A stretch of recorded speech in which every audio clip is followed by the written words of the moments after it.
Welcome back to Oh, That's Fucking Adorable, the series where I talk about things that don't go so well.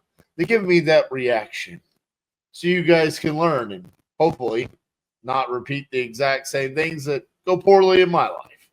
Today, we're going to be talking about what just happened to me last Friday when I left office.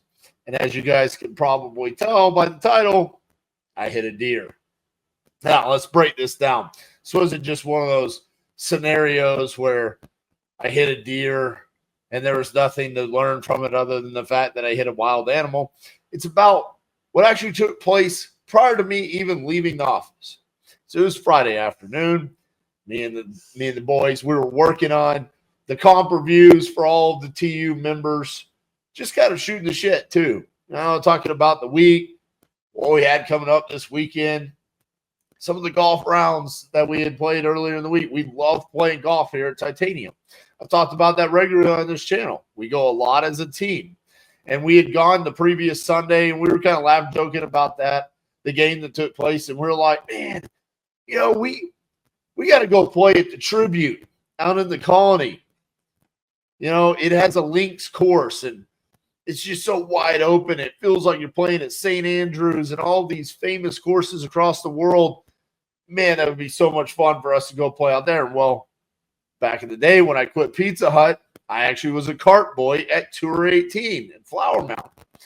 And I asked Justin and Gary, I was like, hey, have you guys ever played Tour 18? And they're like, no. And I was like, oh, man, we got to go out there someday. Like, man, you got to show you. It's like, the whole course is built around mirroring and mimicking and recreating these famous golf holes around the country, including, the famous holes like the par 3 13 at Augusta and some of the St. Andrews holes and, just these famous, the world's most famous golf holes. And I'm like, we got to go out there and we got to play Tour 18 so I can show you where I used to work and all this. And we're just going through, and then Garrett Cousins sits down at my desk and he takes over. He's like, oh, man, we got to go play this course. And we got to go play this course.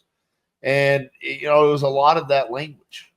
We have to go do this. Why haven't we done this already? We got it. And then I get in my car, and literally a quarter mile down the road here on Boat Club Road in Fort Worth, Texas, a deer comes out of the woods, and it sees my car, and it jumps.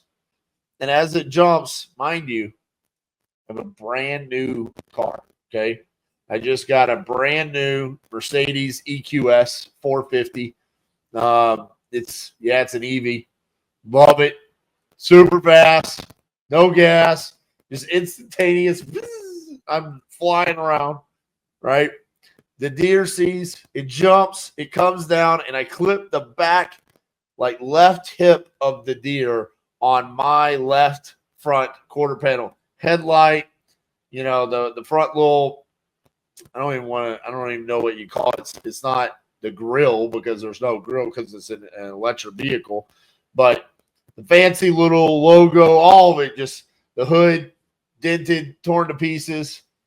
I look in the rearview mirror. I don't see the deer. I guess I didn't kill it. It ran off back in the woods. Cassie's like a quarter mile behind me.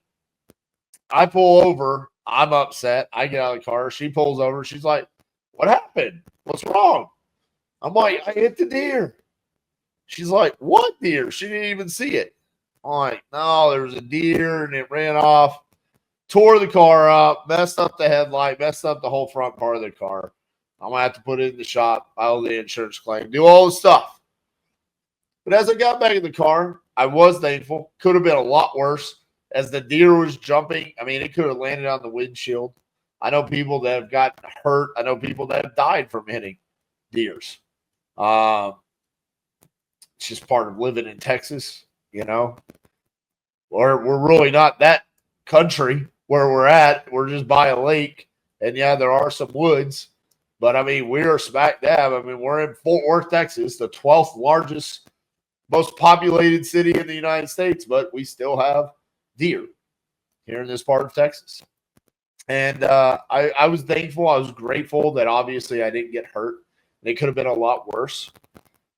But I started thinking about the conversation that I had prior to leaving the office. That conversation about all of these things that we should do. We got to do this at some point in time when we have time. Now, see, we did a great job of last year enjoying ourselves, taking time, carving out and creating that reality where we ended up playing like 32 rounds of golf last year. And I'm proud of that. But see, things change. We had time change.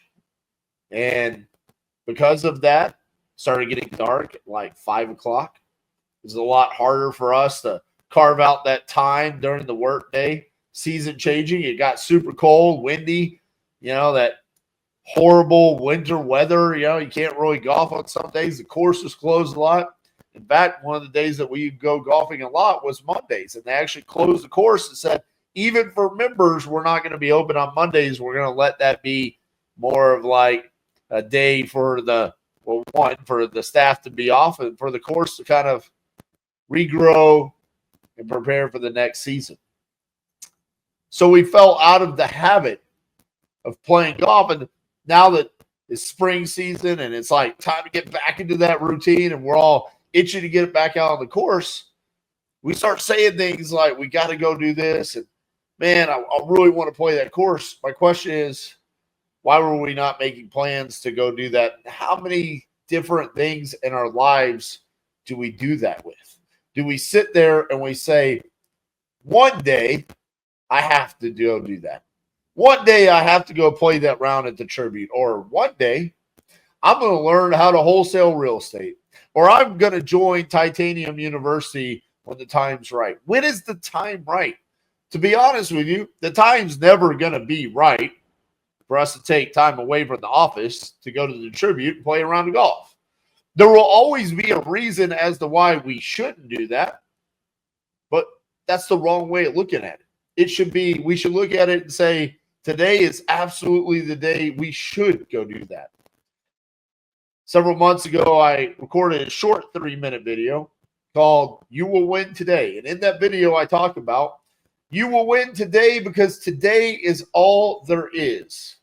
And what I mean by that is there is no tomorrow. It's not guaranteed. You're only guaranteed right now, today. As a quick reminder. So I'm thankful that the deer didn't hurt me or tear up my car anymore.